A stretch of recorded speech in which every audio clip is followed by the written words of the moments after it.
Assalamu alaikum wa rahmatullah, mes chers amis. J'espère que vous allez bien. Le cours d'aujourd'hui, c'est la prise de sang. Donc, restez branchés. La prise du sang, c'est un acte infirmier qui consiste à recueillir du sang veineux en vue d'analyse. Quel est le lieu de ponction? Uniquement sur des veines superficielles. Les membres supérieurs, les veines de l'avant-bras sont utilisées en priorité. Ne prendre les veines du plus de coude qu'en deuxième intention.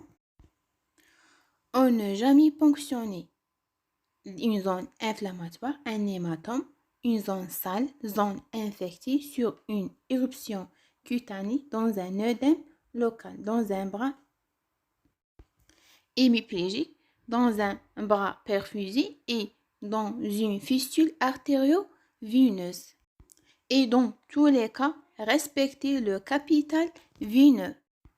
Avant le prélèvement, on doit vérifier que si la prise de sang doit être à jeun ou non, si le prélèvement doit être effectué à une heure fixe. En cas de doute, ne pas hésiter à appeler le laboratoire. Et avant de faire le geste, il faut vérifier l'identité du patient, le service, l'âge, le prescripteur.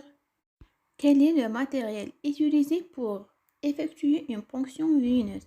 Des gants à usage unique, un antiseptique, coton ou compresse non stérile, aiguille, un garrot, sparadrap et tube de prélèvement, un conteneur d'évacuation et un plateau.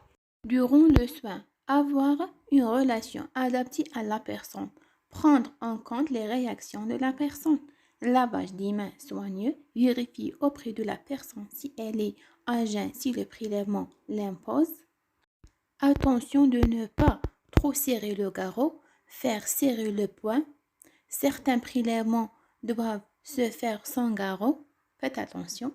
Repérer la veine, enfiler les gants, aseptiser point de ponction et le doigt de l'opérateur.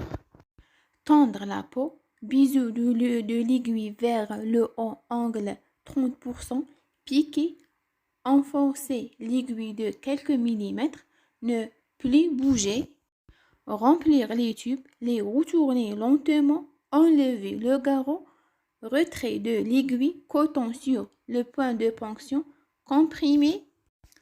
Attention, ne faut jamais remettre l'aiguille dans l'organe, les plier, éviter toute manipulation superficielle, jeter immédiatement les aiguilles, un conteneur, un Regibox. Après l'acte, il faut réinstaller la personne et de son environnement, ranger le matériel et nettoyer le garrot. Envoyer le prélèvement rapidement au laboratoire, bien sûr avec l'étiquetage, spécifier urgence si nécessaire, plus appel du labo dans certains cas. J'espère que le cours est clair. N'hésitez pas de laisser un j'aime et un commentaire et de m'abonner. Et merci pour votre attention. À la prochaine, Inch'Allah.